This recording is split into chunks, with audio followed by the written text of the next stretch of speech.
Աղիների գործունեությունը լրացուցիչ սննդի ժամանակ։ Հիշեցնեմ, որ երեխայի կղանքը կարող է ունենալ բարբեր երանգներ, շագանակագույն, դեղին, կանաչ։ Իհարկե, երբ սկսում եք ներմուծել լրացուցիչ սնունդ, կղանքը, որը մինչ այդ կաշիաձև էր, կսկսի դառնալ ավելի ձևավորված։ Բայց ամեն ինչ կախված է նրանից, թե ինչ է ուտում երեխան եւ ինչ քանակությամբ։ Որքան շատ մայրական կաթ կամ խառնուրդ կա սննդակարգում, այնքան կղանքը քիչ ձևավորված կլինի։ Լրացուցիչ սննդի ներմուծման սկզբում կղանքը կարող է լինել ոչ ամեն օր։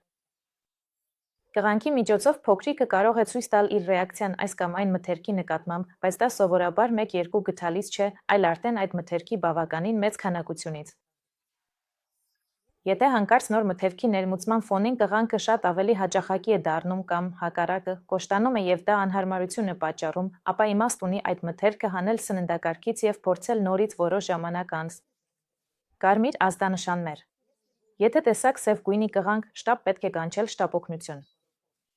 Սա կարող է լինել աղիքային արյունահոսության նշան։ Եթե կղանքում կան վառ կարմիր արյան շերտեր, անհրաժեշտ է երեխային ցույց տալ բժշկին։ Որքան շուտ, այնքան լավ։ Հնարավոր է գալ կամ լորձաթաղանթի ճեղք անալային շրջանում, կամ կովի կաթի սպիտակուցի անհանդուրժողականություն։ Եթե կղանքում կան սև թելիկներ, ամենայն հավանականությամբ երեխան թարմ բանան է կերել, դա ընդհանրապես վախենալու բան չէ։